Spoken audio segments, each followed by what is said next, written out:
nós que somos uma gestora, a Proxy Wealth Advisors tem licença e registro aqui nos Estados Unidos como Investment Advisor. Nós oferecemos serviço nos Estados Unidos e nos estados onde nós somos registrados. Nós não prestamos serviços em jurisdições onde não somos devidamente registrados, ok? E qualquer projeção futura que a gente falar aqui hoje é meramente especulação, baseado na nossa informação, baseado nos nossos estudos, e não quer dizer que a gente sabe que vai concretizar, né? Resultados passados não são indicação de resultados futuros. Eu sou o chefe de compliance da Proxy. Obrigado por comparecer. Aqueles que não me conhecem, o Mário vai se apresentar também. Eu toco essa parte aqui, sou sócio fundador da Proxy, também toco a parte internacional, junto com o Mário. E falamos português, né, Mário? Você que tem cara de gringo fala mais português do que eu. É melhor, né? Boa noite, pessoal. Obrigado pela participação de todos. Sei que o tempo hoje é escasso, né? E graças à evolução a gente conseguiu aí trazer essa ferramenta maravilhosa e fazer isso via digital, via online. Sou o diretor da Proxy no Brasil, sou responsável por toda a operação no Brasil. E hoje mais uma reunião trimestral aqui, o update trimestral. A gente vai falar sobre os mercados, mais voltado para o mercado internacional, o que aconteceu nesse último trimestre, o que a gente fez e o que a gente está olhando aí para o próximo trimestre. Acho até, antes da gente começar falando do mercado internacional, Brian, deixa eu puxar uma notícia bem interessante. Acho que enquanto isso, já deu uns minutinhos aí, o pessoal está entrando, mas também vai ficar gravado. Se alguém depois entrar, a gente consegue enviar pelo e-mail, e aí tem um acesso ao YouTube também com o link do vídeo lá. Tem uma lei muito interessante, projeto de lei que o Senado tinha aprovado e o Bolsonaro sancionou em dezembro. Essa lei ela foi basicamente um update da lei que foi aprovada no 94, que era o valor que o brasileiro poderia levar para fora, que era de R$10 mil, sem que houvesse uma declaração para o Banco Central, né, para a Receita Federal, uma explicação. Então, você podia levar até 10 mil, tanto que todo mundo que já foi viajar para fora tem um formulário, né, e você declara ali o quanto que você está levando para fora. Caso seja mais que R$10 mil, até agora, você tinha que declarar isso, informar.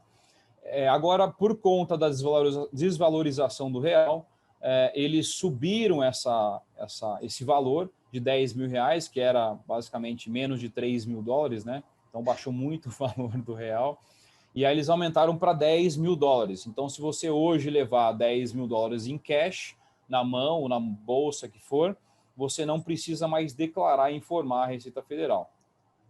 Outra coisa muito interessante também que mudou na operação de câmbio foi a questão da conta em dólar no país, né, do Brasil. Antigamente não existia isso. Os únicos bancos aí que ofereciam essa possibilidade, C6, BS2, o Nomad também oferecia, que você abria uma conta e depositava em dólar lá, né, em real, e automaticamente convertia para dólar, você usufruía desse dinheiro lá fora. Hoje, os bancos estão aptos a abrir conta no Brasil em dólar, né? O que vai mudar? Isso é muito benéfico para uma preservação de capital em curto prazo e, ao mesmo tempo, para quem mexe com exportação, né? Importação e exportação. Então, você consegue pagar fornecedor, serviços lá de fora, sem que haja uma flutuação muito grande ou você tem uma perda aí, de repente, com contar com uma operação lá de fora, enfim. Isso é bastante interessante, uma evolução para a gente, né? Mas ainda assim, pensando no ponto de vista, acho que essa chave principal, no ponto de vista de investimento em si, nossa cultura Brasil, até por conta da desvalorização muito presente na nossa moeda, né? A nossa moeda é muito instável, a gente tem uma cultura de investir, comprar dólar, né? Então veio isso dos nossos avós, tataravós, comprava antigamente era ouro, né? Depois comprava dólar na década de 80, 90, só guardava dólar em casa. Tem clientes hoje que têm dólar até hoje em casa, no cofre. Exato. Mas isso não é um investimento. Na verdade, a cultura nossa foi isso, por uma questão de preservação. Depois veio o Collor também o bloqueio de conta, então muita gente guardava dinheiro em casa, principalmente o dólar, porque era uma moeda mais forte, por aí vai. Mas o investimento em si numa moeda como o dólar, para quem está fora do Brasil, ele não faz o menor sentido, né? O que a gente investe são ativos atrelados ao dólar, né? Depois o Brian pode explicar um pouco mais sobre isso, do parte internacional, mas essa é a grande chave. Mudou, evoluiu, mas pensando em questão do investimento, você tem uma limitação que é você está perdendo dinheiro se deixar o dinheiro em conta parado, porque a inflação nos Estados Unidos, por mais que seja até o ano retrasado mais baixa, o ano passado bateu 7%, e a gente vai falar sobre isso agora na ligação, mas ainda assim há inflação e a perda do poder de compra. E aí tem um custo de oportunidade de você investir em algum ativo atrelado ao dólar. Então, acho que esse é um recado inicial aí para quem não sabia disso e tem novidades Mario, aí chegando.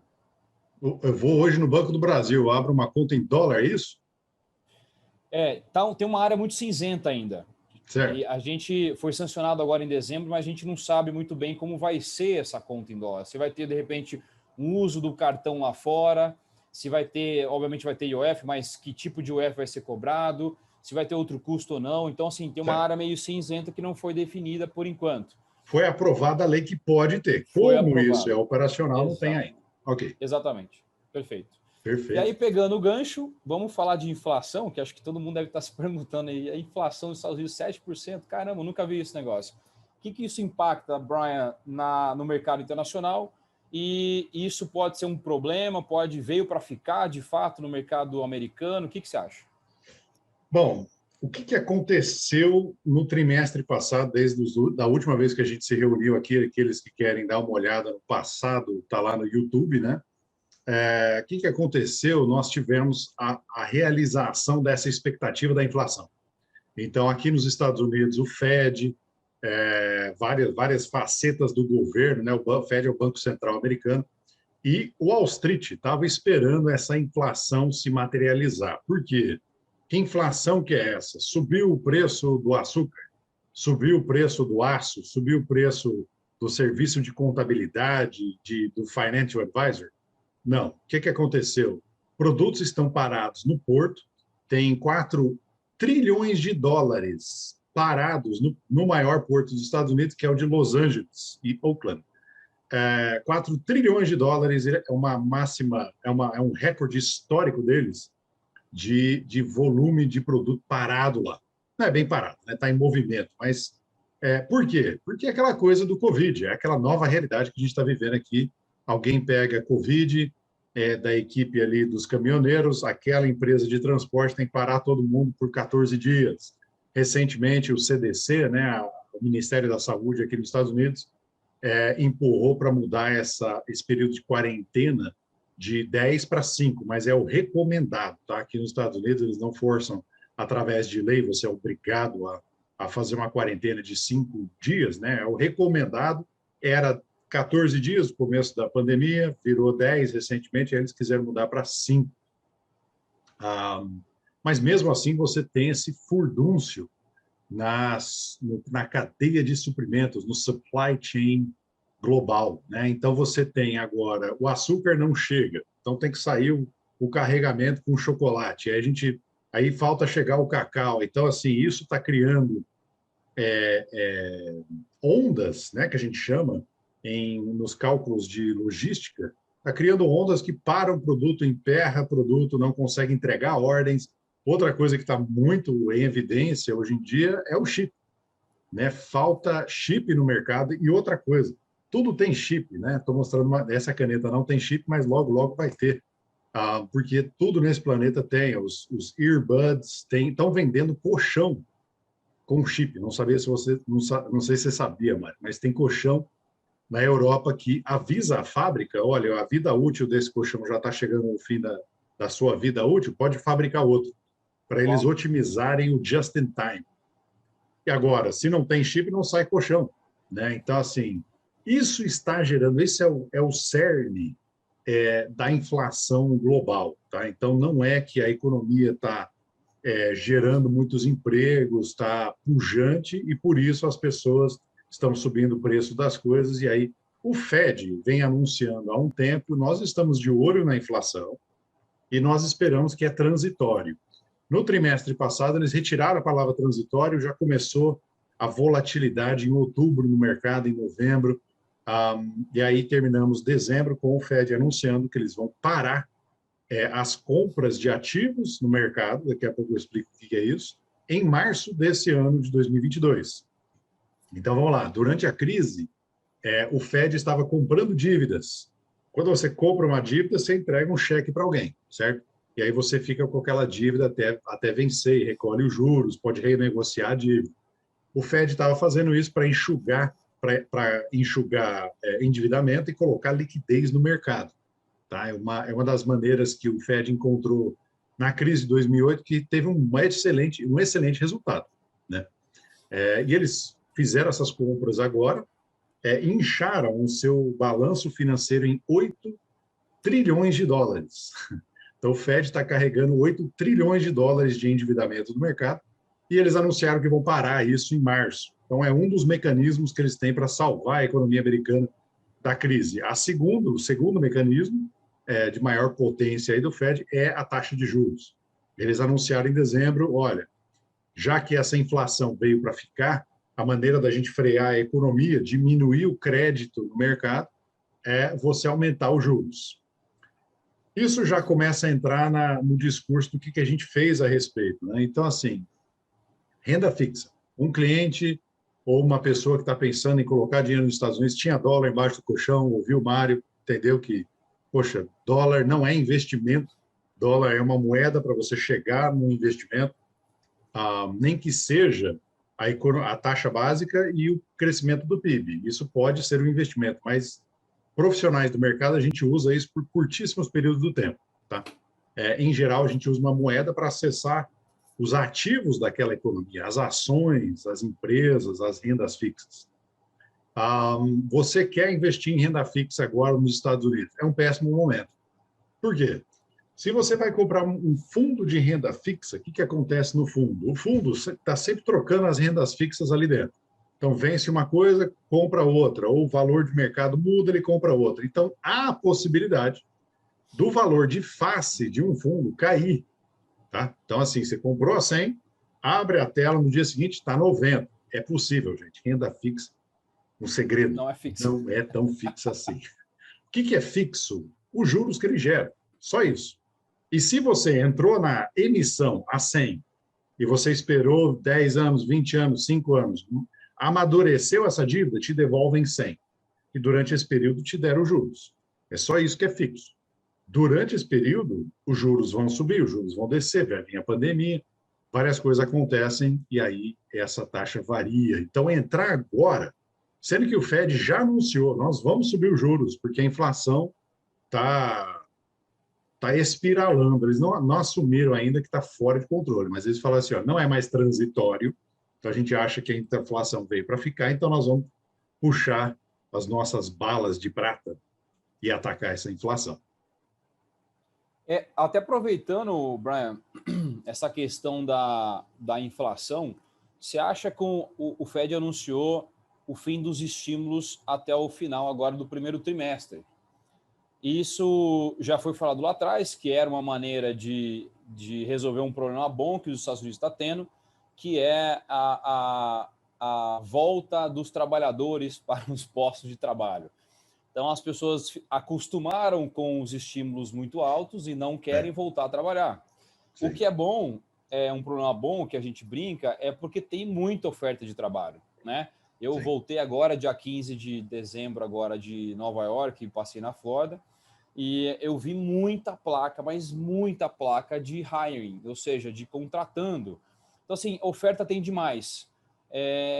E aí o fim dos estímulos pode ser que seja pode ser não, vai ser um mecanismo, uma ferramenta para ajudar a cair a ficha da população e falar, pessoal, vamos voltar para o trabalho aí, que vocês não vão Sim. mais imprimir dinheiro. Você acha que o fim dos estímulos pode impactar ou pode ajudar no controle maior da inflação, por mais que seja uma crise mundial, mas você acha que isso também ajuda um pouquinho, junto com a alta dos juros? Com certeza. Vou mostrar para vocês aqui Quem faz ao vivo, né? Nenhuma dessas perguntas vai ter script. E você que tem a sua pergunta, pode mandar no QIA e no chat. Vocês estão vendo só a tela do Chrome, né? Isso. Beleza. Então, assim, respondendo essa pergunta, exatamente a parte de restaurante, que você viu muita placa de hiring, de procura-se, né? 4 em 5 restaurantes nos Estados Unidos, isso aqui é uma pesquisa no país inteiro, 4 em 5 restaurantes está faltando trabalhador, né? E você vê aqui o employment, né? Os dados de emprego na indústria alimentícia, que chama de hospitality aqui, né? De hospitalidade, que é restaurante, tem resort, tem várias coisas aí, menos 365 mil pessoas saindo, sendo desligadas, né, em dezembro de 2022, e aí esse número praticamente voltando em fevereiro de 21, né, e esse número parou de subir. Então, assim, o que está acontecendo? Realmente, isso está gerando, com certeza, inflação, né? Então, nós estamos vendo restaurantes como o McDonald's pagar 50 doletas, 50 pratas para você fazer a entrevista, né? E de quebra você sai comprando um Big Mac, é um grande complô de vendas, aí, uma pirâmide, né? Mas estou brincando. Mas assim, eu vi pessoalmente, né? Eu fui num restaurante aqui, estava fechado. E a plaquinha que colocaram lá dizia: estamos fechados por falta de funcionário. Só estamos atendendo via a cozinha, só entrega via Uber Eats, essas coisas, né? Então, assim, isso está gerando isso que o Fed está olhando, né? Então, assim, os americanos estão voltando. E o que está acontecendo, né? Vamos lá. É uma confluência de várias coisas, né? Então, assim, nós estávamos, antes da pandemia, em emprego pleno. Os Estados Unidos estava numa métrica econômica que a gente chama de emprego pleno, onde você tem as pessoas trocando de posição. Você não tem os desempregados entrando no mercado de trabalho. E muitos economistas, a economia não é ciência, né? É meio arte, meio voodoo. Eu estudei economia, então eu sei como é que é difícil você analisar uma coisa tão grande, tão complexa, né? Que é a economia de um país, imagina do mundo. As pessoas estão sendo substituídas por tecnologia, ao mesmo tempo que você tem pessoas que você tem novas formas de trabalhar, talvez as pesquisas de emprego não estão acompanhando isso. Por exemplo, uma das empresas que nós iniciamos uma posição na carteira mais agressiva da Proxy é a Fiverr. Não sei, a Fiverr é utilizada no Brasil, Mário? Tem muita penetração de mercado? Do quê? A Fiverr tem muita penetração de mercado aí?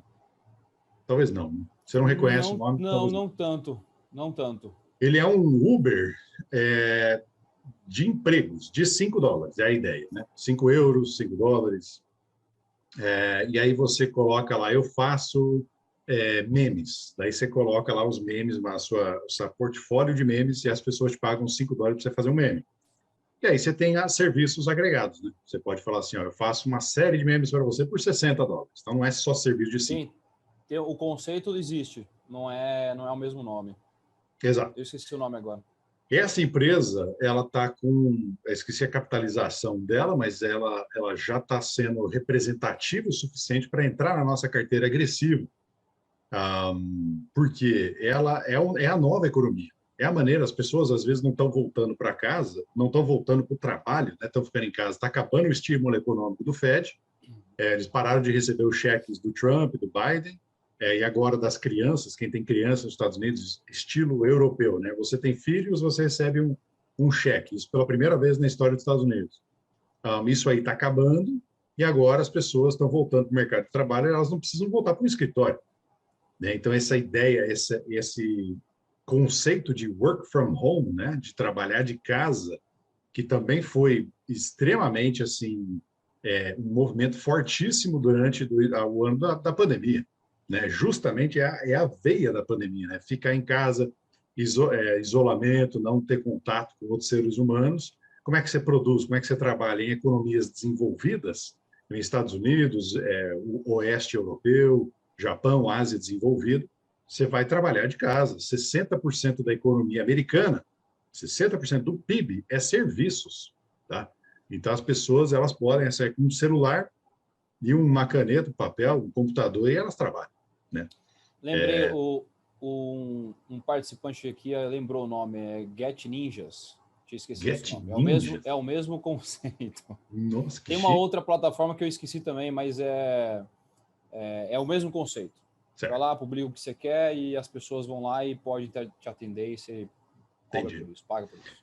Isso é tendência, tanto tendência que está na nossa carteira agressiva. A gente acredita que tem toda a posição que a gente inicia na carteira agressiva, a gente fica no mínimo 12 meses para ver se materializa as projeções de venda, de tudo mais. O que a gente fez em face a esses movimentos econômicos? Ao mesmo tempo que não vamos esquecer que nós somos uma gestora global, né?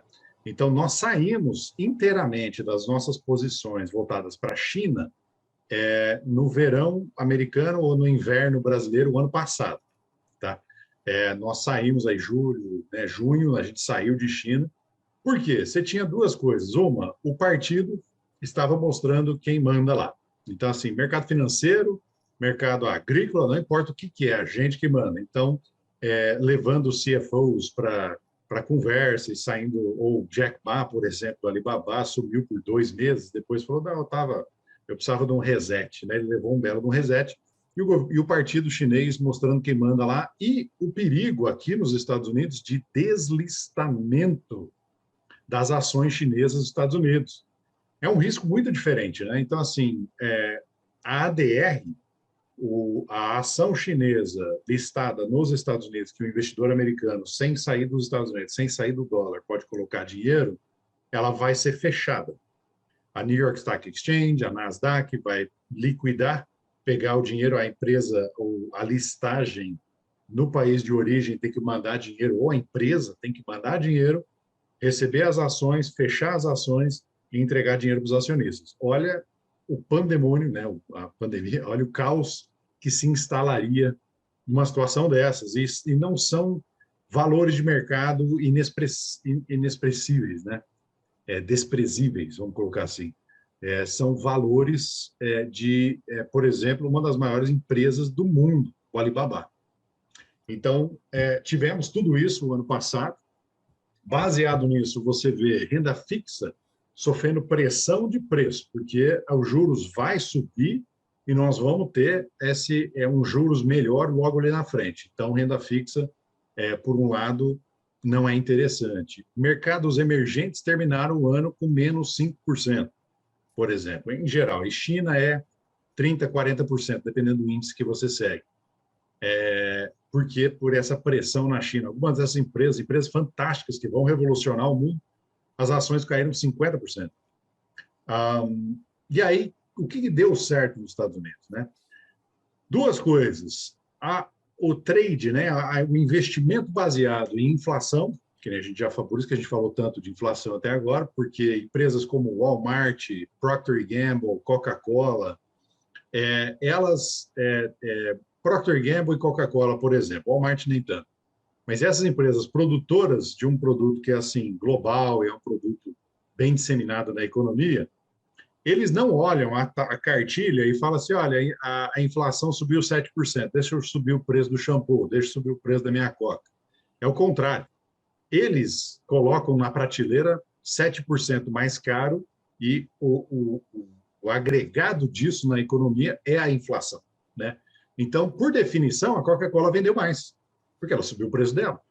Então, agora, se você é acionista da Coca, parabéns, você tem mais rendimentos, né? Gerou mais valor para a empresa. Se você tem a carteira de dividendos aqui na Proxy, parabéns para você. E, além de receber dividendos, olha que interessante, esse dado eu reaprendi recentemente, Mário, a Coca paga dividendos há 101 anos. Olha que interessante. Já era madura há 100 anos atrás para começar a pagar dividendos.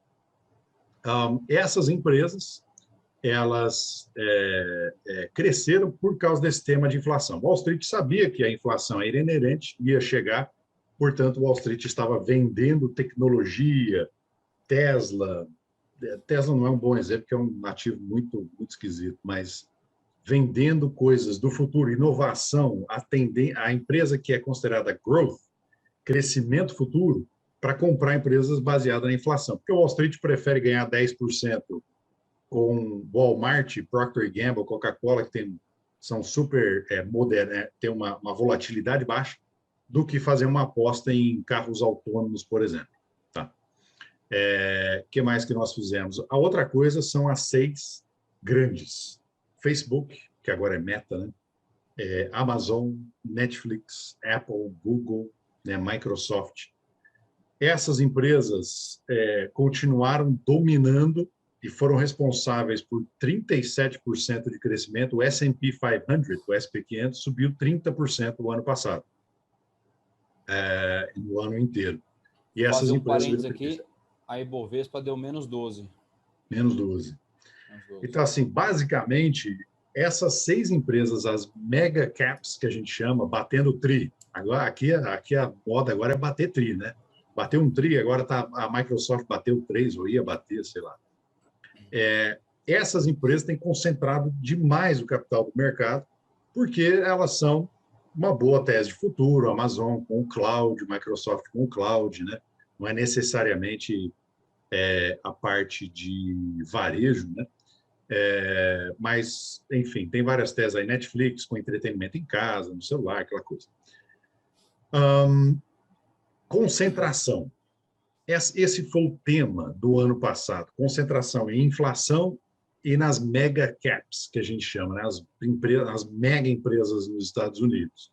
Dentro do SP 500, teve empresas de inovação, teve empresas que têm uma base de clientes super estável, que caiu 20%, 30%, 75% do preço da ação, dentro do SP 500. Então, o que está acontecendo, na verdade, é um distanciamento de uma elite das ações, quando você olha o SP 500, tá? Da elite das ações desprendidas do resto do mundo, é como se elas estivessem no metaverso. Ia chegar nisso hoje, né? Elas estão separadas do resto da humanidade e parece que elas vão crescer ad eterno, né? Lembrando que o mercado americano, nós não temos obrigação nenhuma de investir em SP500. Na verdade, tem uma carteira nossa que nós estamos investidos em SP500, que é a carteira de diversificação global. O resto a gente prefere ter uma alocação um pouco mais precisa do que simplesmente pegar um índice global. A tese global prevê isso daí. Prioridade do que a gente fez, cash, por incrível que pareça, né? Separar dinheiro, deixar em cash, deixar pólvora seca, que a gente chama, porque alguma hora o mercado tem que priorizar empresas que vão revolucionar o mundo. Isso é fato, são ciclos, a gente sabe disso. Então, realizando lucros na alta, para que na hora que tiver um reset, na hora que tiver um reset, que a gente chama saudável, voltar, e a gente vê um catalisador para isso, a subida dos juros do Fed, que é iminente. Sempre que isso acontece, historicamente, nas últimas 15 subidas de juros, o mercado dá uma puxada para trás, e aí é um bom momento para colocar o cash para trabalhar. Tem 2 perguntas aqui, Brian. A primeira, vou deixar a segunda para uma outra por último aqui. A primeira é se tem renda fixa pós-fixada nos Estados Unidos. Um LIBOR da vida, né? Então, assim, flutuante, né? Existe com certeza. Os títulos aqui, tem uma grande variedade de títulos. Então, vamos dizer que sim. Vai. Tem muito. O mercado de bonds, né? Tem 100 trilhões de dólares aqui, através dos bancos de custódia que nós usamos, nós temos acesso a 100 trilhões de dólares em bonds. E pós-fixado, temos nas nossas carteiras, que eu estou pensando nas nossas carteiras. Na nossa carteira, a única coisa que chegaria perto é o TIPS, que é o Treasury Inflation Protected Securities, que são os títulos de dívida, que juros mais inflação. No Brasil tem o IPCA mais Isso. X, né? Mais 25%. Tem uma outra pergunta aqui sobre o mercado imobiliário americano, se é um caminho para investimento. Essa é interessante também. Essa é interessante. O mercado imobiliário, um índice que a Dow Jones calcula,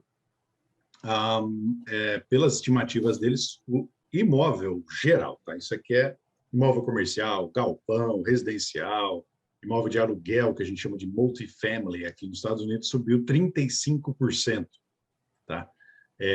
Teve mercados que subiu mais, teve mercados, especialmente o sul dos Estados Unidos, especialmente o Texas, que foi o lugar que mais puxou esses índices imobiliários, muita gente saindo da Califórnia com as restrições da máscara. Olha como a coisa é rápida aqui nos Estados Unidos, né? O cara está insatisfeito com o que o governo está dizendo para ele usar máscara, que ele não pode fumar o seu cigarro na calçada do prédio dele sem máscara, que leva multa na Califórnia, e aí ele faz as malas, compra uma casa no Texas e vai embora, questão de semanas, né? Já no Brasil, eu percebo que o movimento de mudar de estado é uma coisa mais, né, mais paulatina, você vai fazer um churrasco com a família, com os amigos, vai anunciar que o gato subiu no telhado, aquela coisa toda. O mercado imobiliário também, outra coisa que sofreu muito, teve uma área que foi realmente está com os preços deprimidos, é a área comercial de tráfego a pé, que a gente chama. Tem foot traffic. Então, grandes lojas que estavam na Berlinda, como a Macy's, o Covid foi a estaca no coração para acabar de vez com uma operação dessa. A Sears também, a famosa Sears, né? 5 anos atrás ainda tinha operações, agora basicamente não existe mais. Shoppings estão se reinventando nos Estados Unidos.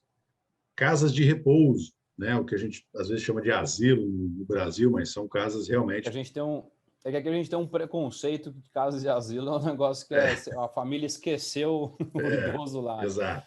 Deixou Aqui lá e não não. quer cuidar. Aqui isso às vezes é um resort. Eu adoraria ficar lá o dia inteiro cuidando das minhas alfaces hidropônicas dentro de um shopping com ar-condicionado. Olha que maravilha.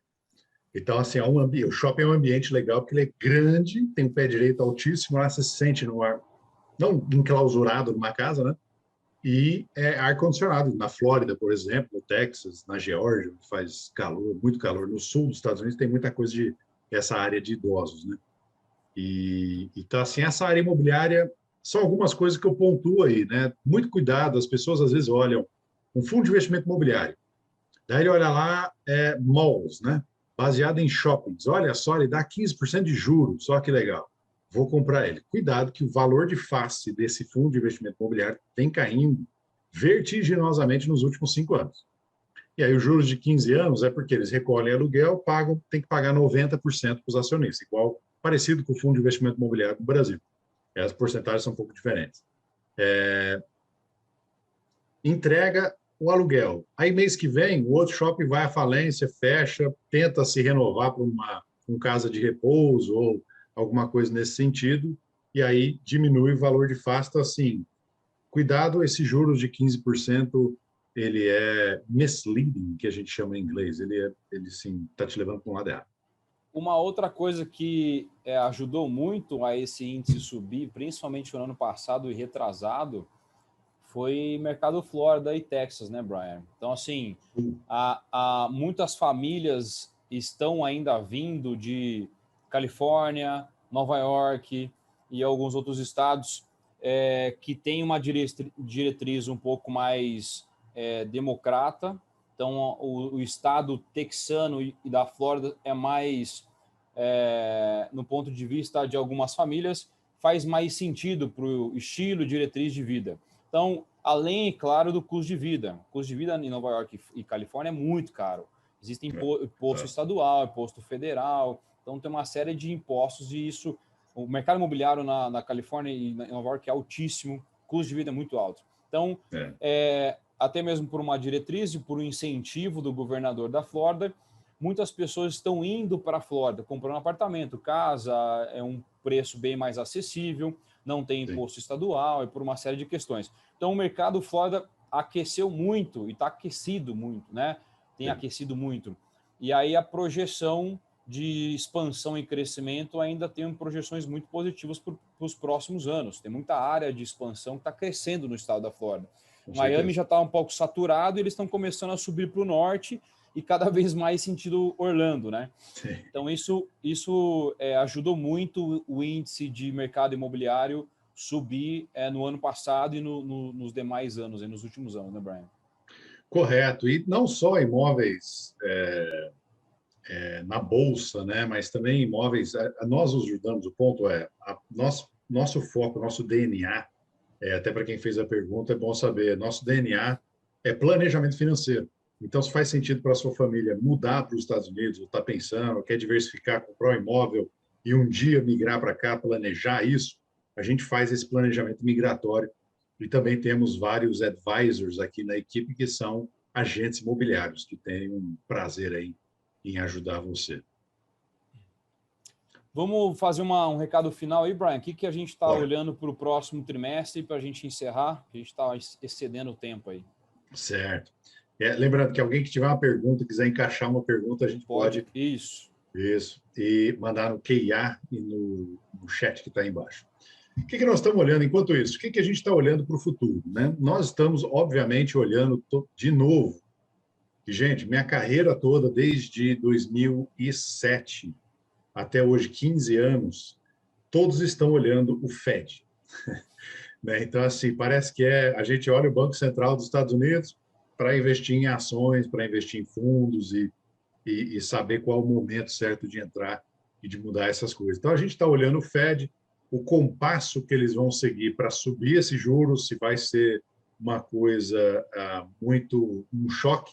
Obviamente, o Jerome Powell é um veterano, né? E do lado, na Casa Branca, nós temos a Janet Yellen, que foi o presidente do Fed antes do Jerome Powell. Então, você tem uma equipe econômica que está absolutamente em sintonia, do meu ponto de vista, há quem discorde, mas eu acho que eles trabalham muito bem juntos. Então, você não tem... A probabilidade de ter um choque é muito baixa, que nem o Ben Bernanke fez em 2011, quando ele disse, olha, nós vamos ter que subir esses juros aí. Aí o mercado entrou em pânico, caiu 20%. Nós tivemos uma correção, que a gente chama, né, aqui no mercado de ações, em 2011, que as pessoas, muita gente que não é do mercado, talvez não tenha percebido. Caiu 20% em questão de alguns meses, porque o Ben Bernanke saiu com muito agressivo, falando com o mercado. Jerome Powell mostra que é calibrado, ele mencionou que nós podemos ter 2 a 3 subidas de juros neste ano, possivelmente uma o ano que vem, porque o Fed também é um trabalho muito difícil, você aumenta os juros e a resposta não é imediata na economia. Né? Você vai enxugar o crédito nos bancos, que vão enxugar o crédito para os seus clientes, que vão dar uma esfriada em projetos e contratações e dar uma esfriada na economia. Né? Então, é um processo difícil que o Fed tem de fazer esse aumento. Nós estamos olhando também oportunidades do mercado, como eu falei, nós temos empresas e, por exemplo, de inteligência artificial, que está na nossa carteira agressiva também, o símbolo é AI, ela acabou de ganhar um contrato com o governo americano de 500 milhões de dólares. As ações andaram de lado, né? Essa empresa ela tem resultado positivo, ela tem a mesma quantidade de empregados, ela tá tudo igual. E ela ganhou um contrato a mais, o primeiro contrato com o governo, ou seja, se ela criar uma metodologia, ela pode conseguir mais, de 500 milhões de dólares, e as ações estão de lado. Então, essas oportunidades são os diamantes que nós estamos procurando em certas carteiras, tá, gente? Isso aqui não é... Nós não somos só trabalhar, a gente não só trabalha com sangue nos olhos, como a gente diz em Ribeirão Preto, né? A gente também trabalha aí, a pessoa que é uma carteira de renda fixa, para deixar em vencimento, daí você tem todo um trabalho também na área da renda fixa, né? Escolher as rendas fixas de curta duração para você não ficar preso quando o juro subir. Como fazer essa tratativa, ao mesmo tempo que você, às vezes, tem que gerar juros, e a gente acessa aqui, lembrando, né? Até mercados municipais, que eles chamam aqui muni bonds, que não pagam imposto de renda federal aqui nos Estados Unidos. Então, dentro desse espaço, você tem também diamantes que podem ser lapidados e criar uma boa posição de carteira e fazer esse trabalho de escada, né? Vencimentos a cada tanto tempo, para você não ficar preso nos juros do momento. É isso que a gente está olhando. Eu acho que no próximo trimestre nós já vamos ter uma boa, na atualização de abril, nós já vamos ter o melhor caminho quanto a subida do Fed, quem sabe essa volatilidade esteja ou em pleno andamento aí, ou começando a tomar forma, né? E a subida de juros antes do verão é porque daí vem férias, então é um período onde a economia está um pouquinho mais light aqui nos Estados Unidos, junho, julho, que é férias, e as pessoas viajam mais e tem menos atividade econômica. Daí o Fed consegue puxar mexer seus pauzinhos. O ponto é acompanhar, né, Brian? A projeção é aumento de 4 vezes durante o ano para conter a inflação, mas lembrando que isso não é uma política monetária que os Estados Unidos adota e gosta de adotar, é mais uma questão momentânea. A ideia é voltar a inflação para os patamares normais, né, como antes, e isso pode ser que seja esse ano, pode ser que seja o ano que vem, mas a ideia é manter os juros baixos e agir encaminhando fortemente com foco em expansão, em crescimento das empresas e tudo mais. Tem uma boa pergunta aqui, e aí vou passar a palavra para você, Brian, sobre opções nos Estados Unidos. São muito diversificados, e se a gente chega a analisar algumas operações que fazem sentido, isso tanto a proxy e também o mercado, o que você acha? Até bom para quem está nos ouvindo. Perfeito, claro. O mercado de opções, tá? Então, são os mercados de derivativos, para aqueles que não conhecem, são os mercados de que você tem assim uma ação da Microsoft, e você pode vender ou comprar uma opção de compra ou uma opção de venda. Então, você tem 4 caminhos aí que você pode caminhar. São instrumentos fantásticos, né? É o maior mercado de liquidez do mundo, o mercado de opções aqui. Você tem opções de futuros, de equities, você tem algumas opções de rendas fixas. Então, você tem muita variedade aqui. O problema das opções é que elas são uma bomba relógio. Você não só tem que acertar a direção, mas o tempo também, né? Então, requer uma gestão extremamente ativa e extremamente cirúrgica, né?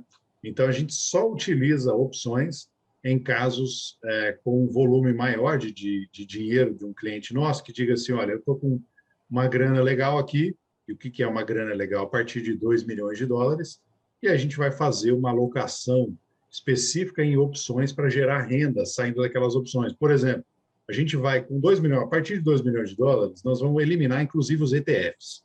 Então a gente usa ETFs, não precisamos reinventar a roda até aquele valor. E aí, chegando lá, a gente vai eliminar a Nasdaq. Não precisamos do ETF Nasdaq, porque nem todas as 100 empresas do índice são interessantes para o investidor. Então, nós vamos pegar as 40, 50 que são legais.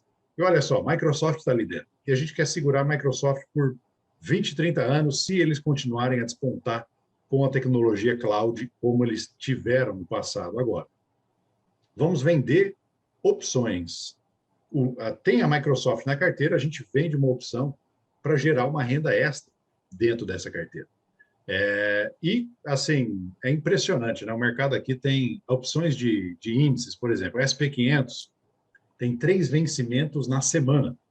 Então, nós temos um vencimento na segunda, na quarta e na sexta. Quando não cai o vencimento mensal ou trimestral, em um outro dia, você pode chegar a ter 4 vencimentos numa mesma semana. Então, é um instrumento muito bacana, mas absolutamente cirúrgico que a gente usa para os clientes, porque senão acaba trabalhando contra o cliente. Sim. Maravilha. Pessoal, tem mais... Deixa eu ver se tem mais uma dúvida aqui, Brian, senão a gente pode dar o recado final. Tá. Não temos mais nenhuma dúvida aqui. Você quer dar um recado final, Brian? A gente finaliza? É isso aí, gente. Nos sigam nas redes, entrem em contato. A gente está aqui para ajudar, para tirar dúvidas. Nós temos uma gama ampla, desde planejamento, de imigração, a gestão. A gente tem que entender para que a gente está investindo, aonde a gente quer chegar com o dinheiro. Não é assim, olha, gostei daquele fundo lá, me dá isso daí. A gente não faz nada com isso. Uma conversa dessa, a gente não pode, por sermos fiduciários no mercado americano, né? Então, estamos abertos à conversa. De novo, a gente só atende aqui nos Estados Unidos, temos licença e registro aqui. Adoraríamos começar a conversa e para ver onde podemos ir juntos. E vai ficar gravado, aqueles que quiserem compartilhar depois, fiquem à vontade. Estaremos aqui daqui a 90 dias. Pessoal, só para um lembrete, todos vocês que estão nos assistindo aqui, vocês vão receber um e-mail nos próximos dias com o link do vídeo. Então, se vocês perderam, entrar no meio do vídeo no final, podem assistir, depois podem compartilhar com algum amigo, colega, familiar que queira também saber um pouco mais do mercado internacional, e aí a gente deixa os nossos contatos também para caso vocês tenham dúvidas ou queiram bater um papo, a gente está à disposição. Maravilha? Isso aí. Obrigado, Obrigado, Mário. pessoal. Obrigado, Brian. Boa noite para você.